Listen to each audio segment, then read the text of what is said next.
Hello and welcome to Food Tank's webinar series. This is Sarah Small and I'm Food Tank's Global Events Director. I'm really excited about today's webinar with Anna LePay. She's an author, educator, activist, project director of Food Mythbusters and Real Food Media Project, and co-founder of Small Planet Institute and the Small Planet Fund. Today, her presentation will cover the GMO debate. This webinar will be recorded and posted on foodtank.com afterwards. You can also follow along and participate on Twitter using #FoodTank. Also, please submit your questions using the chat box in your control panel or email them to me at sarah@foodtank.com. That's SARAH @foodtank.com, or via Twitter is great as well. So without further ado, Anna, it's wonderful to have you here today, and I'm excited to hear your presentation. I'll give you the floor now. Thank you, Sarah, and hello, everyone. It is a pleasure to be with all of you. And I will be speaking for about a half an hour, and then we'll be having time for questions. So be thinking about questions as you're listening. And of course, in this short amount of time, I am not going to be able to get into all of the complexity of this issue. But what I'm hoping to achieve in this webinar is to give you a sense of sort of some of the big debates about GMOs, some of the sense of what are the claims that we're hearing about GMOs and how to respond to them. So to begin, though, I really just want to begin with the definition. What are we talking about here? And I like to use the World Health Organization definition, which says that GMOs, or genetically modified organisms, can be defined as organisms, and they can be plants, animals, or microorganisms in which the genetic material, DNA, has been altered in a way that does not occur naturally by mating and/or natural recombination. And so for our conversation today, we're really talking about agricultural genetic engineering, or biotech crops, also known as GMOs. So that's what we're talking about today.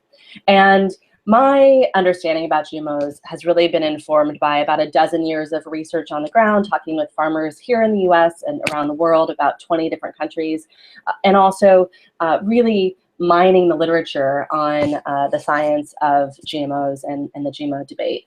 And then I've been doing work also through organizations, Real Food Media, and Food Myths.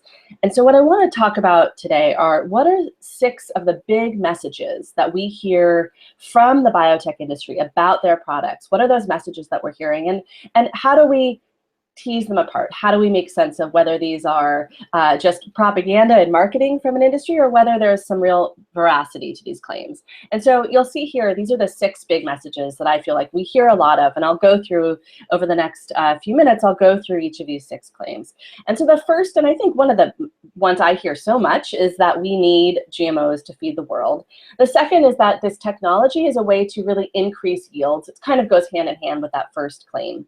The third claim is that GMOs are really helpful to farmers. And if we care about farmers, which I think all of us do, they are the people who are feeding us, then then of course we should be pro-GMO. The fourth claim is that GMOs are helpful for the environment. They do things like reduce the amount of water we need to use on agricultural land, or reduce erosion. The fifth claim is this claim that they also have this benefit of reducing chemical use. And then the sixth claim is kind of like, well, even if you're not buying in all those other claims, there really is no other alternative. There's really no other way to grow enough food to have enough for all of us. And there's really no other model out there. And so what I want to do is go through each of these 6 claims and share with you some of my thinking about how do we make sense of it.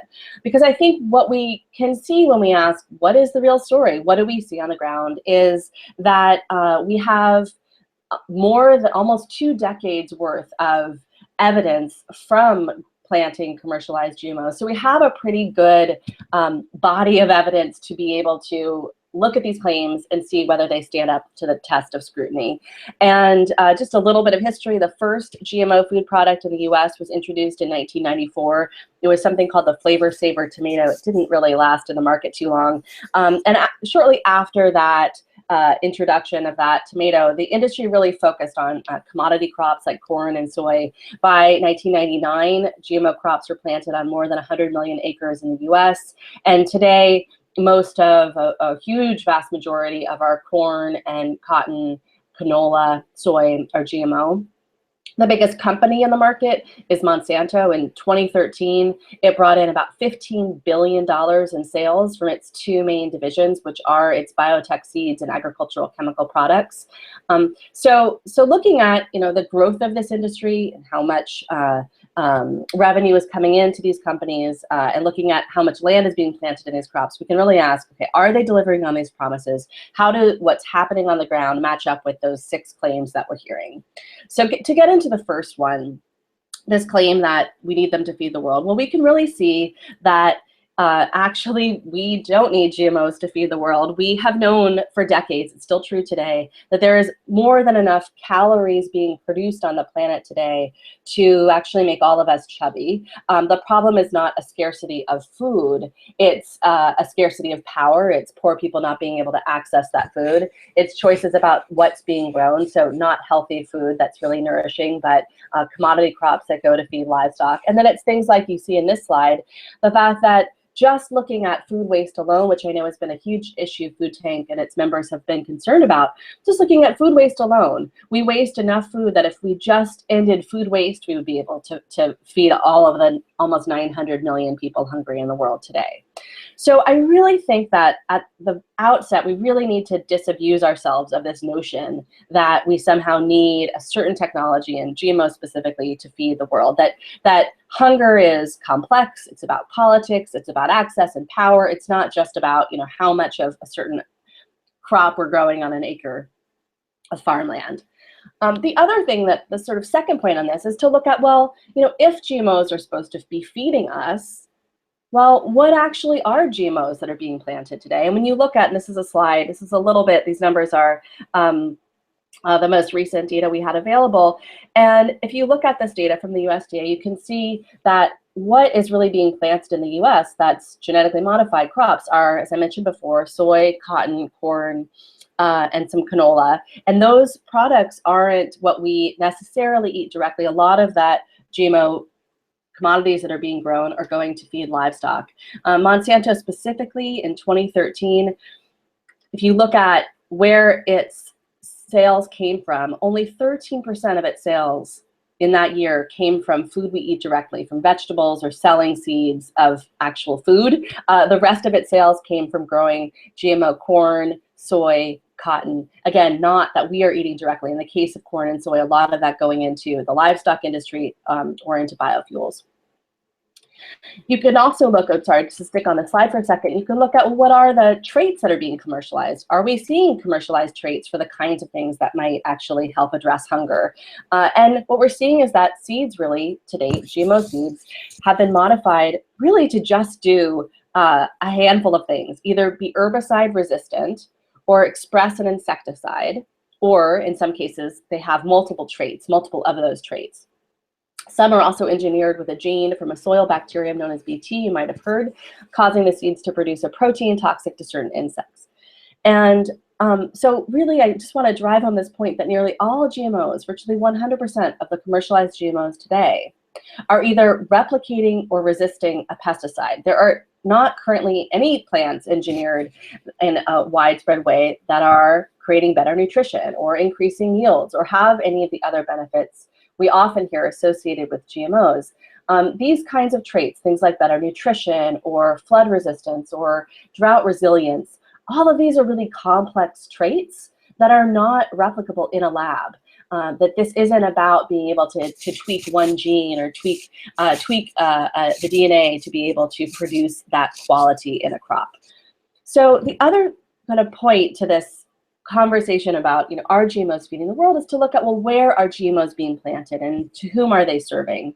And you'll see in this slide, this is a breakdown from 2014 of where this is by acreage of cropland devoted to GMOs. So you can see that most of these products are being grown in just a handful of countries. You can see 3 countries control the lion's share of commercialized land for GMOs. So again, this isn't a technology that's being used widely around the world. It's concentrated in a handful of countries.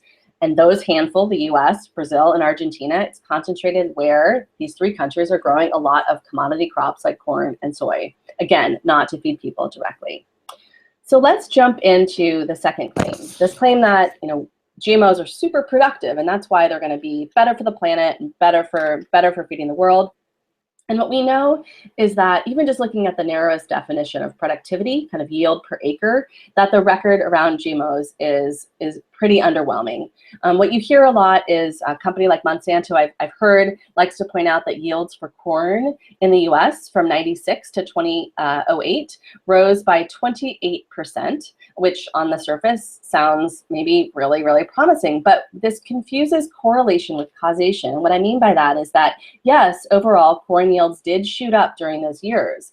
But when researchers looked at to what extent we can credit genetic engineering, what they found is that actually most of that yield increase, so again, 28% yield jump from 96 to 2008, most of that actually should be credited to conventional breeding and other improvements in farm methods. It wasn't because genetic engineering proved to increase yields.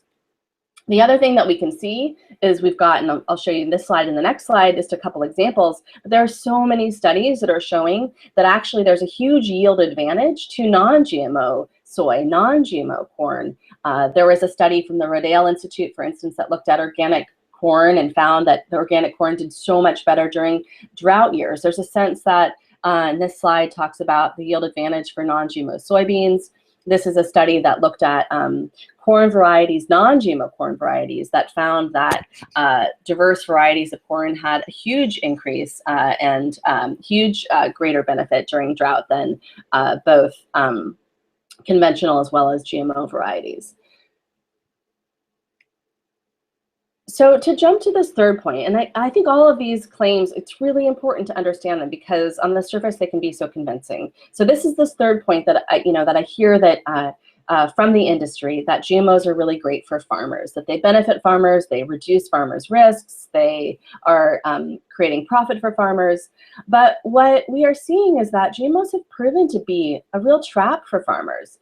And what I mean by that is we're seeing that as farmers move toward the GMO model, that they're seeing escalating technology fee costs for those seeds. They're also seeing a whole host of problems that have always existed in agriculture but have worsened because of GMOs. And these are problems like herbicide-resistant weeds and insecticide-resistant pests. So you might have heard people talk about super weeds as a consequence of GMOs, and that's what I'm talking about here. So just to give you one example, as a result of the widespread use of glyphosate-based herbicides, these are herbicides that Monsanto products are resistant to, that as Monsanto has released these GMO products on the marketplace that are resistant to glyphosate herbicides, the farmers have increasingly used glyphosate. And what we're seeing is that, and the slide shows this one Iowa State University study that found that there's an incredible increase in the amount of weeds that are actually resistant now to glyphosate. And it's a huge problem for farmers. Here you can see on this slide, we're looking at this is data from the USDA and superweed data compiled by Dr. Charles Benbrook, that you can see over this time period from the early 90s to about 2010, you can see this huge increase in glyphosate applied. This is in the United States on corn, soy, and cotton, and you can see a similar arc in terms of the increase in herbicide-resistant crops. Let me just stick with this slide for a second. So I'm going to jump to the second concern that farmers are seeing, but just to stay with this slide for a second, I just want to stress for those of you who may not be farmers, but who may not really realize the gravity of this. I mean, this is a super serious issue, and this is something that is really now plaguing farmers in this country, and it's a direct result of the increase in herbicide use tied to GMOs. The second point that I wanted to make, kind of this other consequence, is, and I mentioned the second thing we're seeing is insects that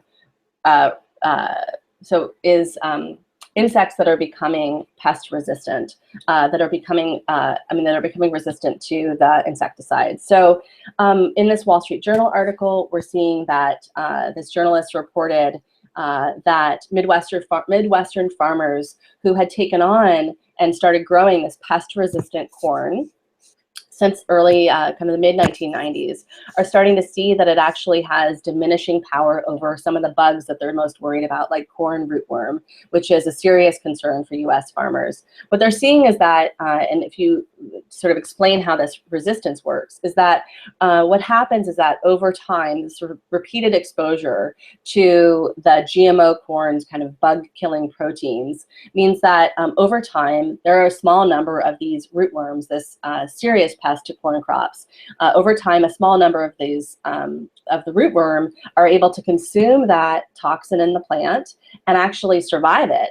And then they are reproducing by the thousands and spreading across fields that are being used to grow corn every year. So these are the sort of the spread of this pest that actually is not bothered by this corn that's expressing this insecticide. And so this Wall Street Journal article covered this concern in March 2015. What we're seeing is farmers then turning to older and more toxic pesticides as they're finding that these pesticides are not working as effectively. So what we're hearing is that these products aren't necessarily better for farmers, and certainly as these concerns around super weeds, for instance, and the corn rootworm taking hold, this will only become more of a concern for farmers. We also here in the industry have seen claim that GMO seeds are really effective for reducing soil erosion or reducing water and chemical use. And what we're finding is that actually that's just not been the case. And I want to talk first about what we're seeing in terms of the increase in chemical use, and then secondly about some of the evidence around affecting soil in particular. So there was a New York Times article in April 2013 that that documented something that researchers had started seeing, which is that in this increasing use of glyphosate, that's that herbicide that I mentioned earlier, that you're starting to see a huge impact on soils on the land. So this is an Iowa farmer talking about, his experience on his own farm of what happened to his soil and the properties of his soil with the application of glyphosate on the land. And what we're seeing is that, so there's that concern for soil, the soil quality, as glyphosate kills the microorganisms in the soil. What we're also seeing is, and there's a study from the Union of Concerned Scientists called High and Dry from May 2012, if any of you want to dig more into this, we're seeing a real concern about how, as it relates to the impact on soils, how GMOs are actually not protecting our soils and leading to an increase in soil erosion. One of the things that I know I had heard a lot is that the industry claiming that, well, if you look at soil erosion in the US, they would say, well, look, there's been a decline in soil erosion on cropland in the US since the introduction of genetically engineered seeds, and therefore it must be that genetically engineered seeds are to thank for that. But once again, this is kind of confusing cause and correlation, that it's not because these crops were introduced that we see this reduction in soil erosion, that it's actually that the introduction of engineered seeds in the mid-1990s just happened to coincide with the introduction of federal policies that encouraged better conservation practices on farmland, and that was that created better practices across all farmland. So farmers were encouraged to protect their soils better, and there was an increase in those practices that led to a decrease in soil erosion. Again, not because of GMOs, but because of farmer practices that happened at time with the introduction of GMOs. And what we're seeing is that, in contrast, there's really good evidence coming out of organic agricultural research that's showing that agricultural techniques actually can really improve soil quality, can reduce erosion, improve water efficiency, and we're seeing just higher amounts of soil carbon content in organic farms. All of that is coming out of the research around organic agriculture. So I want to jump in the last few minutes to our fifth and sixth claim. So the fifth is this claim that, this claim that, yes, GMOs reduce the amount of chemicals we're using, and of course we don't want to be using rampant amount of chemicals on farmland. But actually what we're seeing is that GMOs have led to more chemicals, not less. I also think it's really ironic that you have a company like Monsanto making this claim. So I was just listening to a recent debate with the Monsanto executive who was saying that their products are reducing pesticide use when the company itself is a pesticide manufacturer. In 2013, it brought in $4 billion in sales from its herbicide, including an herbicide called Harness, whose active ingredient the EPA has classified as a possible carcinogen. And of course, historically, the company was a leading producer of some of the nation's most toxic pesticides, including the ingredients for the defoliant Agent Orange that was used in the Vietnam War. But those facts aside, what we're seeing is that the evidence from these years of commercialized GMOs is showing that actually there's been an overall increase in agricultural chemical use since the introduction of GMOs, not a decrease. In one peer-reviewed study published in Environmental Sciences Europe, they found that actually overall there was an overall 404 million pound increase in pesticide use from 1996 to 2011 because of the introduction of GMOs.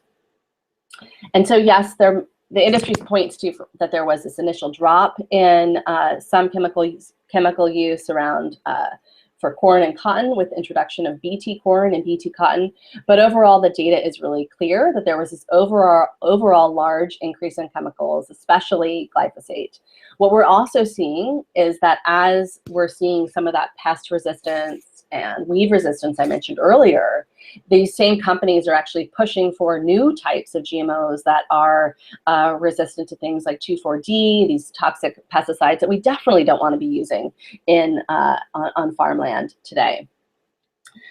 The other thing that we should all be very concerned about, and I've mentioned glyphosate a few times, is this growing agricultural use of glyphosate, which is this herbicide that, so probably many of you on the line and probably saw in the Food Tank's coverage of this, the World Health Organization just declared in new research as a probable carcinogen. So there's this growing use of glyphosate that directly relates to GMOs, because one of Monsanto's biggest products, one of the biggest products out there, is a GMO that's resistant to glyphosate. And the Center for Food Safety put together this slide that I think really clearly shows this increase in glyphosate usage. And when Roundup Ready, that's a GMO product that's resistant to glyphosate, Roundup Ready corn and Roundup Ready soybeans were introduced. And then I think what is really powerful is to look at this slide. So this is taking data from 1992 to 2011. And each click of my button will take you forward a year until we get to 2011. And what you'll see is the estimated use of glyphosate on agricultural land in pounds per square mile. This is from the US Geological Survey. And this just really illustrates where and how much more glyphosate is being used from 92 to 2011, again, directly tied to this glyphosate-resistant GMO products. So you can see it growing, and you can see it's growing in the places you would imagine, in the Midwest. But it's really quite widespread and quite striking how much it grows over the years.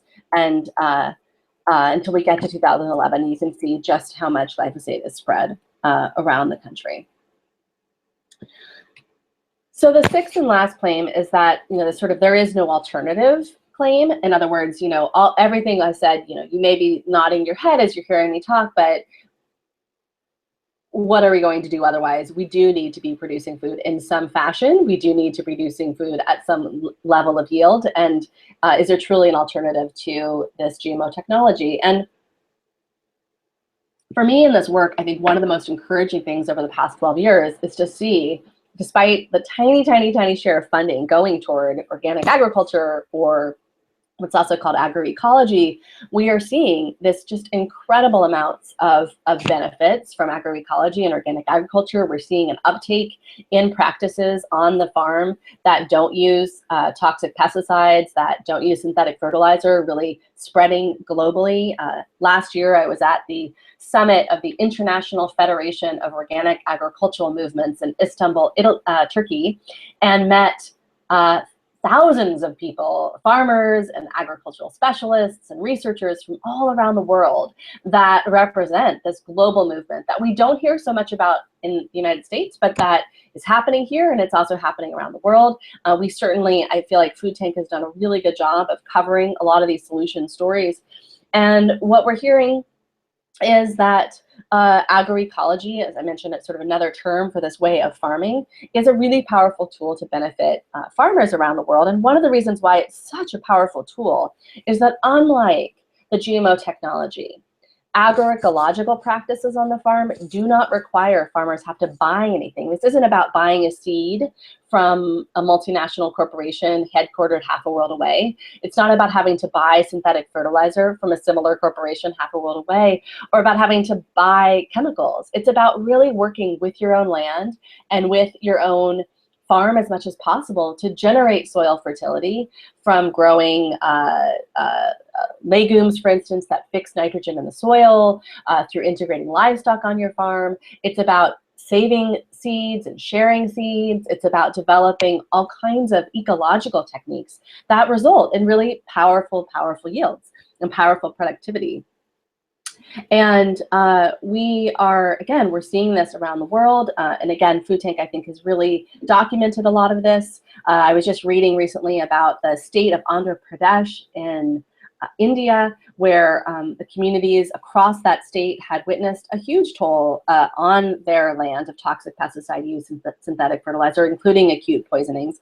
And the state decided to put a lot of funding toward agroecology as a solution.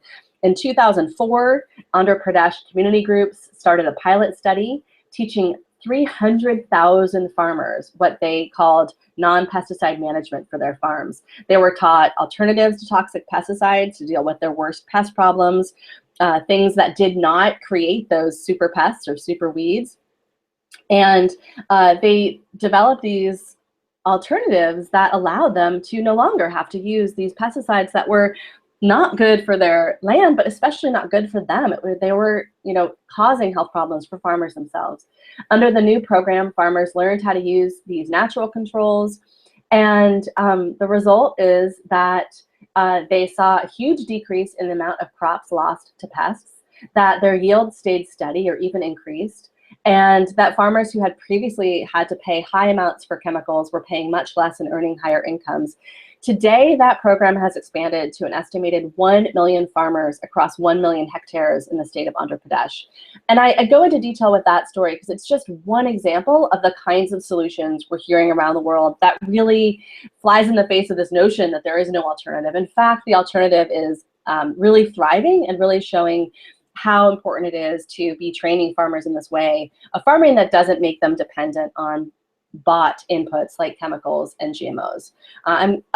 This slide from the FAO Director General, I think, really expresses the sense of this movement that's happening around the world, the need to move away from a kind of agricultural production that's so reliant on chemicals. I think it's important to also remember, why aren't we hearing these solution stories as much as we should, despite the fabulous efforts of groups like Food Tank? And part of it is that we just are under-resourced on this side. I mentioned that international farming organization whose summit I went to in Istanbul last year. Just consider that that organization alone has just a tiny sliver of the resources of a company like Monsanto. That organic agricultural movement organization's annual budget in 2013 was just 0.01% of all of Monsanto's sales globally. Or that research has shown that just 1% of all the dollars for agricultural research, both public and private worldwide, goes into developing and improving and spreading organic agricultural methods. So I want to close with this, what I hope is this very upbeat message that we often hear that we can't feed the world with organic farming because it's simply too hard to bring it to scale. But what I would argue is that we've actually just never invested, not even come close to investing, in the kind of resources that would be necessary to develop the training and the practices and the innovations to really move organic farming to scale. The problem isn't with organic farming itself, it's with our lack of investment in organic farming. And so I just really think that if we want to debate this question about how we feed the future, it's really key that we continue to draw on the evidence, which I hope I've shared some today that's helped clarify some of that, and that we call upon our public institutions that we are supporting with our tax dollars to invest in organic farming and research. So thank you for your time. I look forward to hearing your questions, and I just want to thank Food Tank for all of its really valuable work in helping educate people about all of these critical issues. Thank you, Anna, the presentation, and really covered a lot of the myths around GMOs. So we do have about 10-15 minutes for our Q&A session.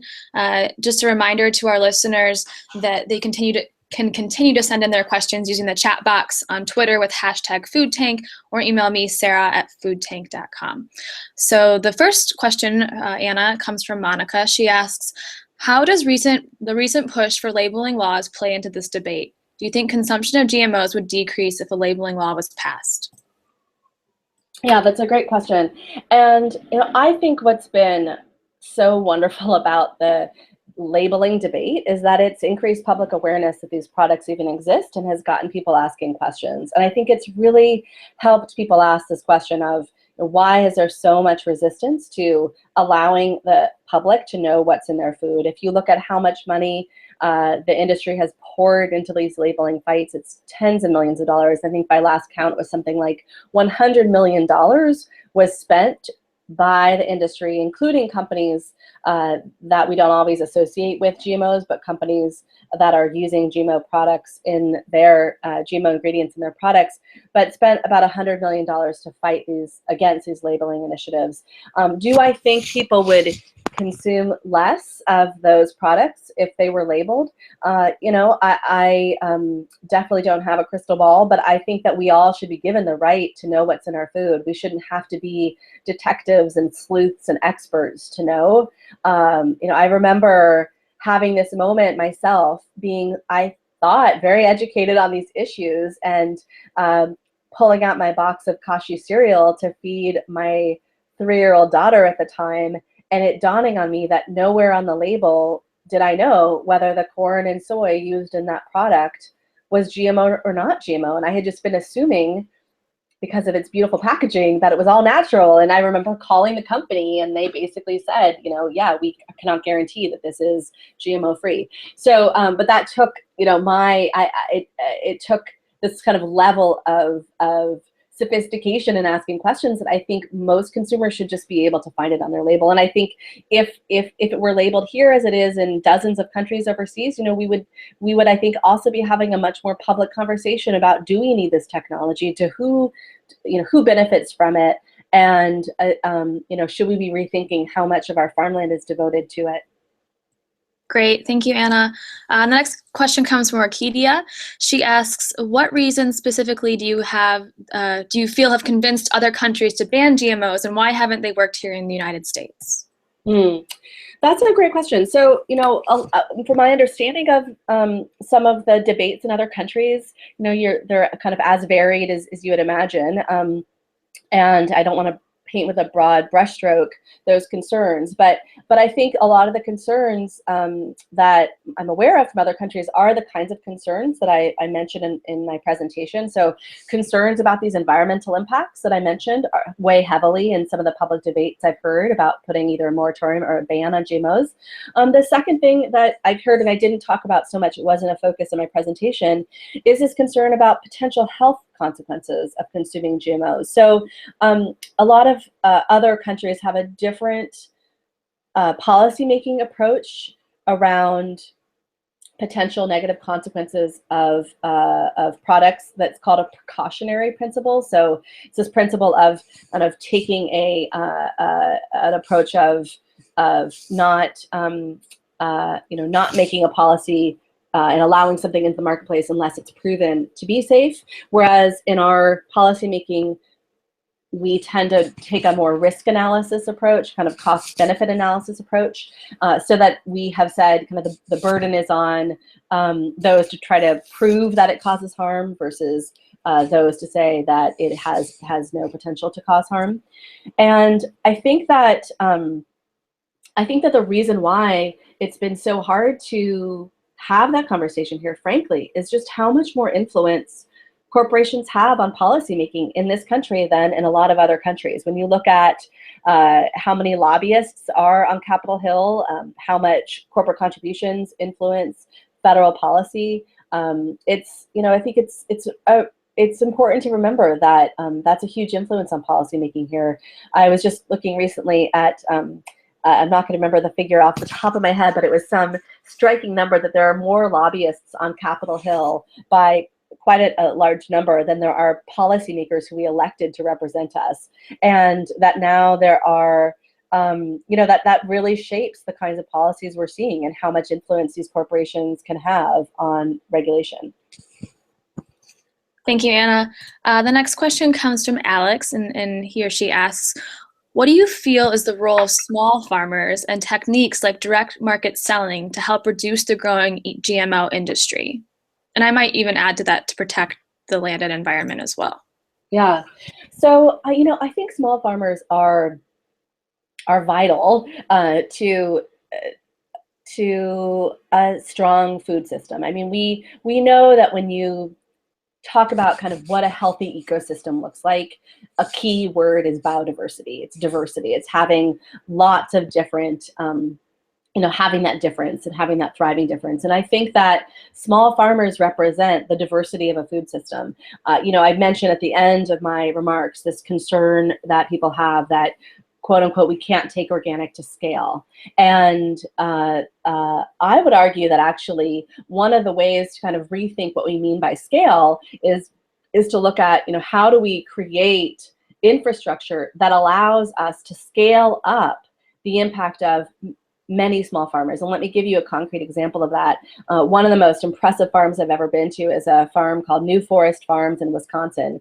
And it's run by this amazing farmer who took over land that had been growing chemical commercial corn for decades, took it over, and in 13 years had totally transformed the land. So a relatively small scale farmer, I think about about 120 acres, so relatively small scale.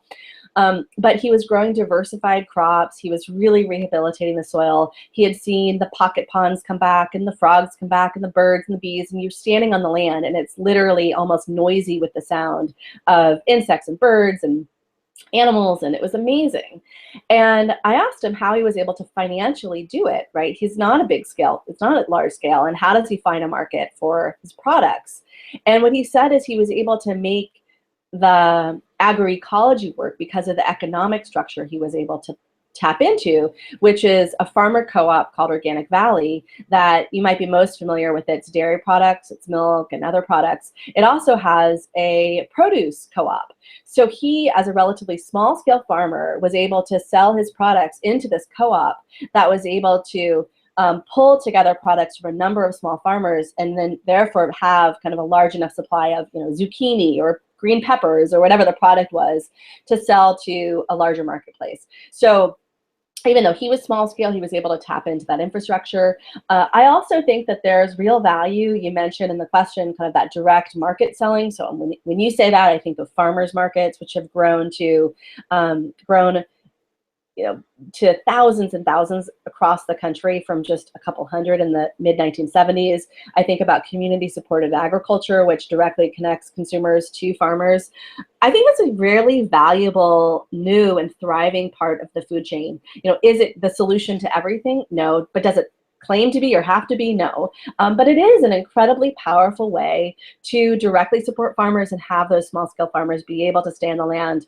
If you look at the kind of pie chart of where a typical food dollar goes in the United States, less than 10% of that goes back typically to the farmer. When you have those direct consumer to farmer relationships, you're making sure that so much more, you know, in many cases, 100% of your dollar goes to that farmer directly. So I also think that's an important part. Again, I don't think it's like we're all going to be buying directly from farmers, but I don't think anybody's arguing that that needs to be the case. I think what I'm arguing for is a diversity of farm size, a diversity of farmers, a diversity of economic arrangements that reflects a kind of healthy food system. And I've been really, really excited to see how much that direct consumer to farmer marketplace has grown over the past decade or so.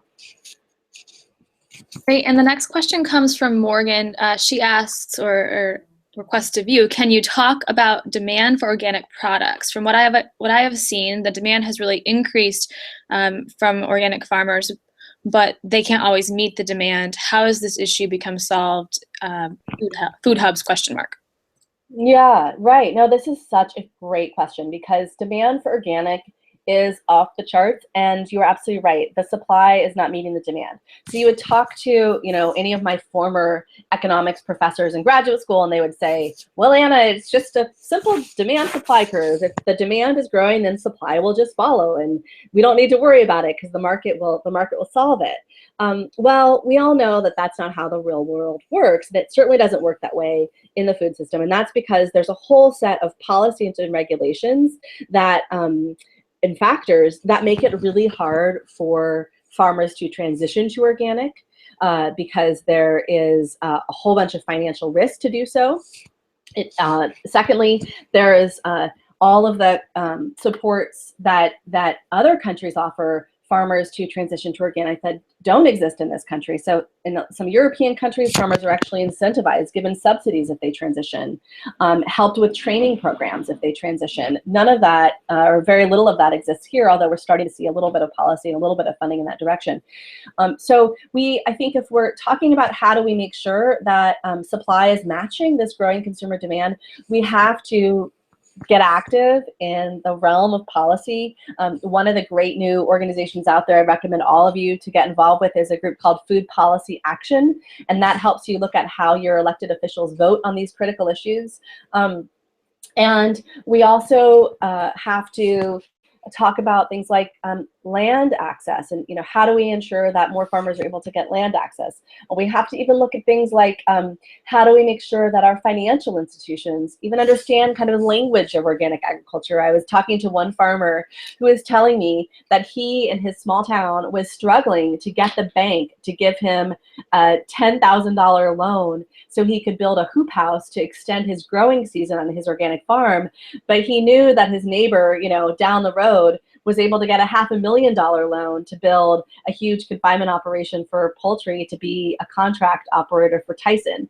So it's super complex. It's not about one thing, but I think that what's important to make sure people understand is that the reason why there aren't more organic farmers and isn't more organic farmland in this country is not because people don't want it, but because there's all these barriers to growing that land. Because I certainly hear people who try to argue back at me, well, Anna, if everybody really wanted organic, then how come such a few percentage of farmland in this country is organic certified?